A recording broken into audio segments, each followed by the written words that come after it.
Parents of prodigies, what dark side have you seen in raising a gifted child? I thought having two gifted kids would be a blessing until one destroyed the other's full-ride scholarship out of pure jealousy. Now they won't even sit in the same room, and I wonder if I created monsters instead of raising children. Throwaway account because my family knows my main. I, 45F, have twin sons Marcus and Adrian, both 19M now. Even after 2 years of therapy, I can't shake the feeling that everything that happened is my fault. When the twins were 8, we realized we'd hit the genetic lottery. Marcus could solve algebra problems in his head and memorize entire textbooks after reading them once. Adrian wrote short stories that made his teachers cry and drew portraits so realistic you'd think they were photographs. My husband and I were those parents, the ones posting about our kids' achievements on Facebook, bragging at dinner parties about having two prodigies. We're both professionals. I'm a corporate lawyer, my husband's an engineer. Achievement wasn't just valued in our house, it was expected. Every dinner conversation started with, "What did you accomplish today?" We thought we were raising future Nobel Prize winners. The first crack appeared when they were 10. The school talent show had 2 nights, one for academic presentations, one for creative arts. Marcus was presenting his project on quantum physics, yes, at 10, and Adrian was displaying his oil painting series. I could only attend one night because of a work trial. I chose Marcus's presentation. I told myself it was logical. Marcus's event was more formal, needed parental support. Adrian's was just art. Adrian's face when I explained this still haunts me. He just nodded and said, "It's okay, Mom. I understand." Marcus didn't say anything, but I caught this tiny, satisfied smile. Adrian won first place that night. Our neighbor texted me photos, but I wasn't there to see his moment. When I tried to celebrate with him at home, he'd already put the ribbon away. By middle school, the boys were on completely different tracks. Marcus joined advanced STEM programs, started competing in national math competitions. Adrian got into a gifted arts program, but honestly, his achievements felt less measurable.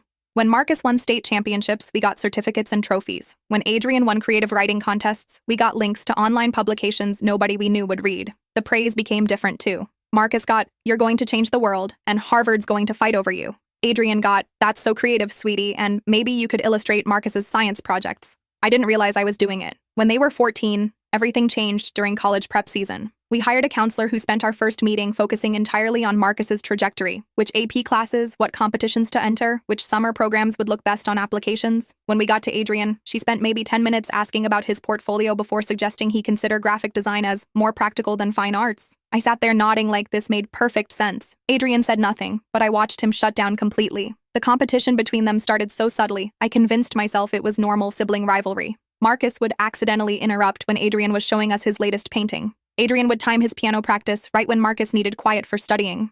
Small things that I dismissed because they were twins. Of course, they competed for attention. But then Marcus started asking detailed questions about Adrian's art programs, his application deadlines, his scholarship opportunities. "Just being supportive," he'd say.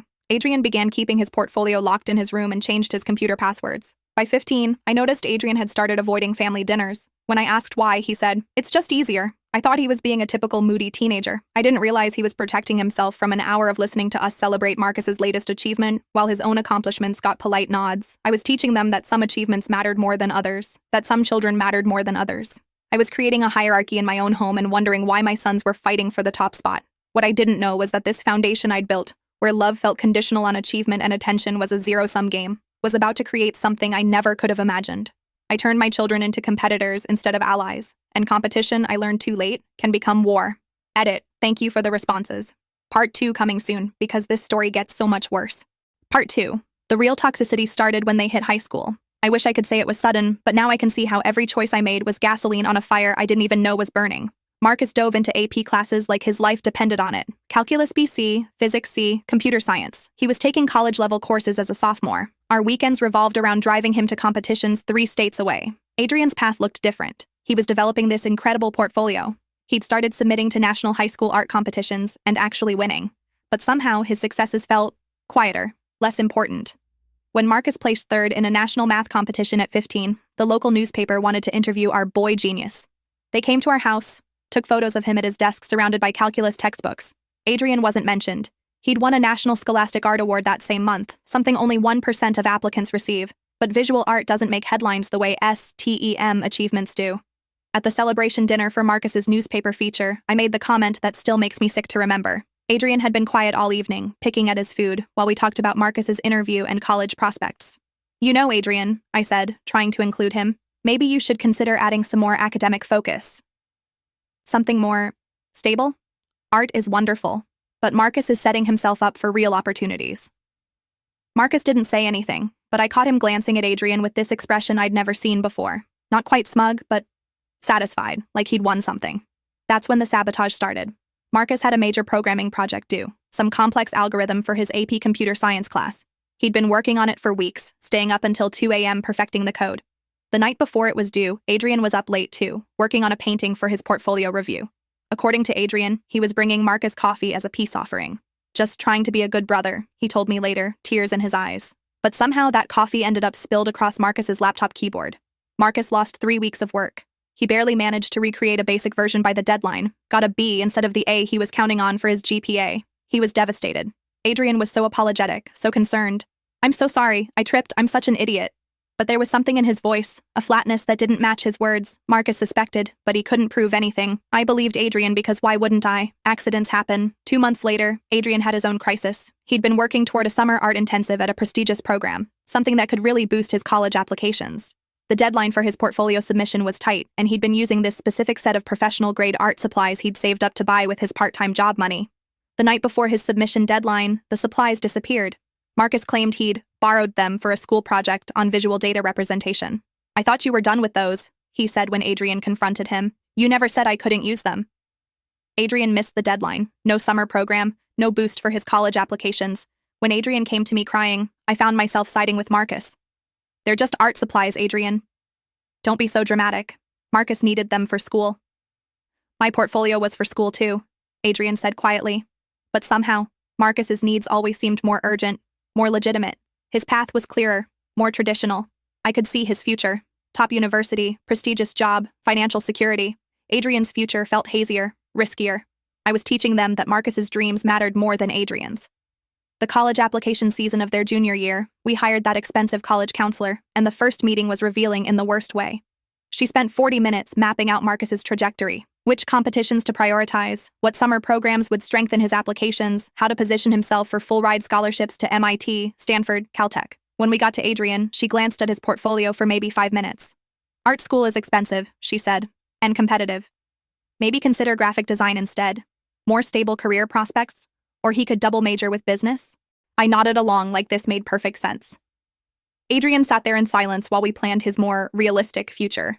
What I didn't notice was Marcus taking notes. Not just about his own path, but about Adrian's too. He started asking detailed questions about art school applications, scholarship deadlines, portfolio requirements. "Just want to understand what Adrian's going through," he'd say, being supportive. But Adrian had started locking his room, changing his passwords, keeping his work hidden. When I asked why, he shrugged. "Just want some privacy." By the end of junior year, my sons barely spoke to each other. They moved through our house like polite strangers, civil but cold. I told myself it was normal, twins growing into their individual identities. Edit. The scholarship incident happens in part 3. I'm still not sure I can write about it without crying. Part 3, senior year changed everything. For the first time in our family's history, Adrian was winning. Adrian won a regional art competition. Not just placed, won. First place, $5,000 prize, and automatic qualification for a national competition. The regional win caught the attention of someone from Whitmore Institute, this incredibly prestigious art school that's basically the Harvard of creative programs. Their scholarship coordinator reached out directly to Adrian about their chancellor's fellowship. Full ride, plus living expenses, plus a $10,000 annual stipend for art supplies. $300,000 value over 4 years. I'll never forget the night Adrian got that email. He came downstairs to the kitchen where Marcus and I were going over his college applications, and he just stood there holding his phone. "I got something," he said quietly. "From Whitmore." "Oh my God," I said, pulling him into a hug. "Adrian, this is incredible. This could change everything." Marcus was the one sitting quietly while we celebrated Adrian's success. I called my husband, called the grandparents, posted on Facebook. For one night, Adrian was the star. But I kept glancing at Marcus, and his expression was wrong. Not happy for his brother, not even fake happy, just calculating, like he was working through a problem in his head. The thing is, Marcus's college process wasn't going as smoothly as we'd expected. His SAT scores were excellent, but not perfect. His math competition results were impressive, but not national champion level. He was smart, incredibly smart, but so were thousands of other kids applying to MIT and Stanford. He'd gotten a few acceptances, but nothing with the full-ride scholarships we'd been banking on. Nothing that matched the prestige of Adrian's Whitmore opportunity. For 17 years, Marcus had been the golden child, the one with the clear path to success. Suddenly, Adrian, quiet, overlooked Adrian, had something Marcus couldn't match. The Whitmore fellowship process was intensive. 3 rounds of portfolio review, 2 interviews, and then a final presentation where Adrian would have to discuss his artistic vision with a panel of professors and industry professionals. Adrian painted until 3 a.m., refined his artist statement, practiced his presentation until he could do it in his sleep. Watching him work with that kind of focus and passion made me realize how much talent I'd been dismissing for years. But Marcus was watching too. He started asking questions, innocent questions. When was Adrian's interview? What platform would it be on? Zoom or something else? What time zone was the school in? Just brotherly interest, he said. Adrian, still craving any positive attention from Marcus after years of dismissal, answered everything. He even showed Marcus his final portfolio, looking for approval he'd never gotten before. This is really good, Marcus said, studying Adrian's paintings with what looked like genuine admiration. You deserve this. I should have been suspicious of Marcus's sudden supportiveness, but I was so relieved to see my sons connecting that I didn't question it. 3 weeks before Adrian's final interview, Marcus's MIT rejection letter came. He took it better than I expected, just nodded, said he had other options, went up to his room. But something shifted after that. He became quieter, more focused. He started spending hours on his computer, working on what he said were scholarship applications for his backup schools. Adrian's interview was scheduled for a Thursday morning at 10 a.m. The night before, he was so nervous he could barely eat dinner. I helped him set up the lighting in our living room, test the camera angles, make sure everything was perfect. You're going to be amazing, I told him. This is your moment. He smiled, and for the first time in years, he looked genuinely hopeful. Thanks, Mom. I think this might actually happen. Marcus wished him luck too, even offered to make sure the house stayed quiet during the interview. I'll keep everyone away from the living room, he said. This is too important to mess up. I went to bed that night feeling something I hadn't felt in our house for years, like both my sons were going to be okay. The next morning, I left early for a client meeting, confident that Adrian was prepared and that Marcus would keep things calm. Adrian's interview was at 10 a.m. I planned to call him right after to hear how it went. At 10:30, my phone rang. Mom? Adrian's voice was shaking. Something's wrong. They said I missed the interview. What do you mean you missed it? You were ready. You were in the living room. I was there at 10 a.m. exactly, but when I clicked the link, it said the meeting didn't exist. So I checked my email, and there was a message from yesterday saying the interview had been moved to 9 a.m., but I never got that message until this morning. What did you do? I tried calling the admissions office, but they said I'd already contacted them yesterday to reschedule, and when I was a no-show for the 9 a.m. slot, they marked me as unreliable. Mom, they said they're moving forward with other candidates. That's impossible. You never contacted them to reschedule. I know that, but they have an email from my account, and they said the person who called sounded just like me. That's when the pieces clicked into place with horrible clarity. I raced home to find Adrian sitting on the couch, staring at his laptop screen. Marcus was at the kitchen table, eating cereal like it was any normal morning. Where's the email? I asked Adrian. He showed me, a message he'd never written, sent from his account, politely asking to move the interview time due to a family emergency. But Adrian swore he never sent it. Check the IP address, I said, my lawyer brain kicking in. Check when it was sent, from what device. We traced it. The email had been sent the night before, at 11 p.m., from our home network. But not from Adrian's laptop, from the desktop computer in Marcus's room. Adrian and I both turned to look at Marcus, who was still calmly eating his cereal. Marcus, I said slowly, did you send that email? He looked up with the same expression he'd worn when he was 7, and I'd ask if he'd eaten cookies before dinner. Why would I do that? He said. But he didn't say no. Adrian stood up, walked over to Marcus, and asked the question that changed everything. What's my email password, Marcus? Marcus's face went completely blank, because of course he knew it. Adrian had shared it with him months ago when they were supporting each other through college applications. Adrian, desperate for connection with his brother, had trusted him completely. Adrian, Marcus started. What's my password? Adrian's voice was getting louder. You already had enough, he said quietly. The art prizes, the local recognition, Mom finally paying attention to your work. I needed this more than you did. You destroyed my future, Adrian whispered. Because you were jealous? I saved your future, Marcus snapped back, his calm mask finally dropping. You would have gotten to that fancy art school and realized the real world doesn't care about your paintings. I did you a favor. Adrian lunged at him. I'd never seen either of my sons throw a punch before, but 17 years of suppressed resentment exploded in that moment. They crashed into the kitchen table, chairs flying, me screaming at them to stop. When I finally got them separated, both had bloody noses, and they were looking at each other like strangers, like enemies. I hate you, Adrian said, and his voice was so cold it made me shiver. I will never forgive you for this. Marcus wiped blood from his lip and shrugged. You'll thank me later. Even then, he couldn't admit what he'd really done. He couldn't face that he'd deliberately sabotaged his brother's dreams out of pure spite. That afternoon, Adrian locked himself in his room and wouldn't come out. Marcus acted like nothing had happened, and I sat in my car in the driveway, calling my husband and sobbing into the phone about how I'd raised a sociopath. I knew Marcus wasn't born this way. We'd created him. We'd taught him that love was conditional, that attention was scarce, that his worth depended on being better than his brother, but knowing that didn't make it hurt any less. Edit. Yes, We tried to appeal to Whitmore. They said their decision was final, based on reliability concerns. The spot went to someone else. Part 4. I called a family meeting, all 4 of us around the kitchen table where everything had exploded 3 days earlier. We need to talk about what happened, I started. Marcus interrupted immediately. I already explained. Adrian's overreacting. Overreacting? Adrian's voice was deadly quiet. You stole my future, and I'm overreacting? I saved you from wasting 4 years on a useless degree, Marcus shot back. Art school is a scam. You would have graduated with debt and no job prospects. My husband finally spoke up. Marcus, what I did was logical, Marcus continued, his voice getting louder. Do you know how many artists actually make a living? Do you know how many art school graduates end up working retail? I looked it up. The statistics are terrible. So you decided for me, Adrian said. You decided my dreams weren't worth pursuing. Someone had to be realistic. That's when Adrian pulled out his phone and showed us something. Screenshots. Dozens of them. I've been thinking about this for 3 days, Adrian said calmly, about how you knew exactly when my interview was, how you knew my passwords, how you always seemed to know things about my applications that I never told you directly. The screenshots showed Marcus's search history, recovered from the family computer, searches about Adrian's art competitions, Adrian's scholarship deadlines, the Whitmore Institute application process, forum posts asking about how competitive is Whitmore really and what's the acceptance rate for Chancellor's Fellows. But the worst ones were timestamped from months earlier. Searches like how to access someone else's email and can colleges verify if an applicant really sent an email? Marcus had been planning this. You researched how to sabotage me, Adrian said, his voice eerily calm. This wasn't a moment of jealousy. This was premeditated. The look on Marcus's face, I'll never forget it. Not shame, not regret. Annoyance that he'd been caught. You went through my private search history, he said. That's a violation of privacy. Privacy? Adrian's calm cracked.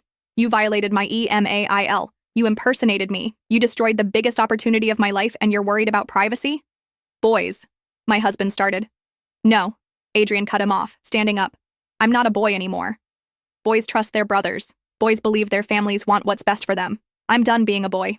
He turned to Marcus. I know you. I know how your mind works. This wasn't just about the scholarship, was it? You've been sabotaging me for years. The coffee on your laptop wasn't an accident, was it? You spilled it yourself and blamed me. Marcus's face went white. And my art supplies disappearing? You didn't borrow them. You hid them, so I'd miss my deadline. Adrian, how long? Adrian's voice was rising. How long have you been sabotaging me? Since middle school? Earlier?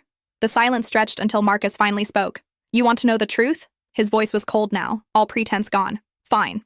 Yes, I spilled the coffee myself. Yes, I hid your art supplies. Yes, I've been making sure you don't get too far ahead of me, because everything has always been handed to you. My husband and I stared at him in horror. Handed to me? Adrian's voice cracked. What has ever been handed to me? Attention, Marcus spat. Praise for every little doodle. Oh, Adrian's so creative, Adrian's so artistic. Do you know what it's like to solve calculus problems that college students struggle with and have your parents go, that's nice, honey, while they frame your brother's finger paintings? I worked for everything. You played with crayons while I studied until 2 a.m., Marcus continued, years of resentment pouring out. You got praise for being naturally talented, while I had to earn every bit of recognition through pure effort. So yes, I leveled the playing field. I made sure you had to work as hard as me for success. The kitchen fell silent except for the sound of Adrian crying. Not sobbing, just tears streaming down his face while he stared at his brother. You really hate me, he whispered.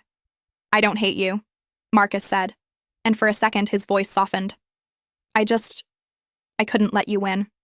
We're not in a competition, Adrian said. Everything is a competition. That's when I realized with crystal clarity that I had raised a sociopath. Not born, raised. I'd created this. Family therapy, I said suddenly. We're going to family therapy, all of us. I don't need therapy, Marcus said. Yes, you do, my husband said quietly. We all do. But family therapy was a disaster. Marcus spent the sessions manipulating the therapist, presenting himself as the victim of parental favoritism. He was articulate, logical, convincing. He talked about the pressure of being the smart one, the burden of carrying the family's academic expectations. In that private session, the therapist was blunt. Marcus shows clear signs of antisocial behavior patterns, she said. The lack of empathy, the manipulation, the inability to take genuine responsibility for harm caused. This didn't develop overnight. She asked about our family dynamics, our parenting style, how we'd handled the boys' different abilities growing up. Did you consistently compare them? Not intentionally. Did Marcus receive more pressure to achieve? He was more naturally academic. Did Adrian receive the same level of celebration for his achievements? I couldn't answer that honestly without admitting things I wasn't ready to face. Here's what I see, the therapist continued. A family system where love felt conditional on achievement, where children were pitted against each other for resources. attention, praise, support. Marcus learned that others' success diminished his worth, so eliminating their success became survival. Can it be fixed? My husband asked. Marcus would need to want to change. Right now, he sees himself as justified. That's very difficult to work with. And Adrian? Adrian needs safety. Right now, he's not safe in the same house as someone who sees his success as a threat. The sessions continued for 2 more weeks before Adrian stopped coming. I can't sit in that room and listen to him justify destroying my life, he told me. And I can't listen to you two act like this is some family problem we can solve with better communication. We're trying to help. You're trying to fix something you broke 17 years ago. Some things can't be fixed, Mom. He told us he'd be moving out as soon as he graduated. Where will you go? I asked. State University. I got accepted there too, with a partial scholarship. It's not Whitmore, but at least it's mine. Marcus can't touch it.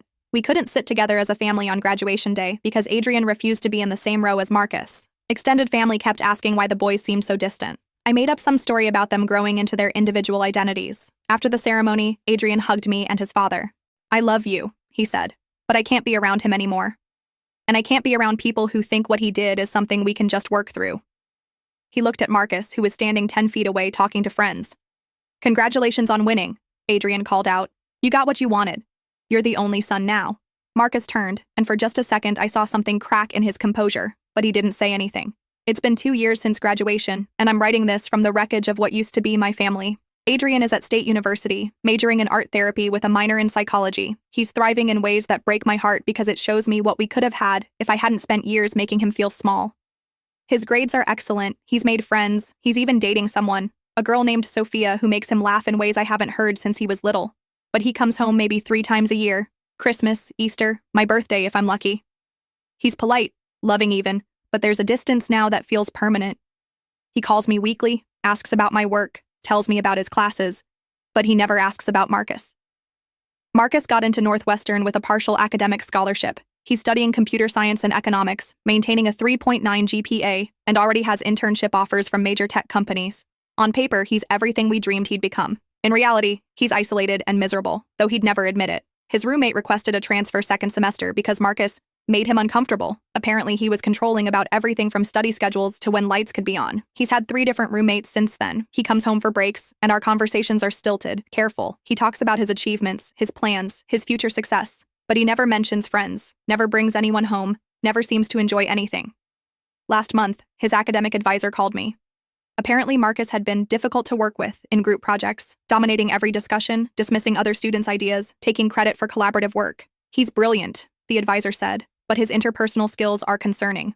Have you considered counseling? I laughed bitterly. We'd tried counseling. The extended family dynamics have been destroyed. My sister-in-law asked me last Christmas why Adrian never comes to family events anymore. When I tried to explain without going into details, she said something that haunts me. You know, we always thought something was off about how you treated those boys, like they were competing for your approval instead of just being loved. My marriage nearly ended. 6 months after graduation, my husband sat me down and said, I can't live with what we created. I look at Marcus and I see someone who learned that other people's pain doesn't matter, as long as he gets what he wants. I look at Adrian's empty bedroom and I see the son we lost because we couldn't protect him from his brother. We've been in marriage counseling for 18 months. Some days I think we'll make it. Other days I wonder if the guilt will poison everything we have left. But the hardest part is the question that keeps me awake at night. Could this have been prevented? Last month, I tried one more time to bring them together. I invited both home for dinner, thinking maybe enough time had passed. Adrian came. So did Marcus. They were polite to each other, cordial even. But watching them interact was like watching strangers make small talk. There was no warmth, no shared history, no brotherhood. When Adrian left that night, he hugged me and whispered, I'm okay, Mom. I'm building a good life. But some things can't be repaired. Marcus stayed later, helping with dishes like he used to. Do you ever think about what you did? I asked him as we cleaned up. He was quiet for so long I thought he wouldn't answer. I think about how different things might have been if you and Dad had paid attention to my achievements the way you paid attention to his. He finally said. Even now, he can't take responsibility. Even now, it's our fault, Adrian's fault, anyone's fault but his own. Edit. Thank you for all the responses. A lot of people are asking if I regret having gifted children. I don't regret their gifts. I regret how I handled them. Update. I showed my husband this post and we're going back to therapy. Individual this time, not family. We need to work on our own guilt and grief before we can help anyone else. To other parents reading this, love is not a finite resource. Attention is not a competition. If your children are competing for your approval instead of supporting each other, look at what you're modeling. Some damage can't be undone, but it can be prevented. The hardest thing I've learned is that good intentions aren't enough.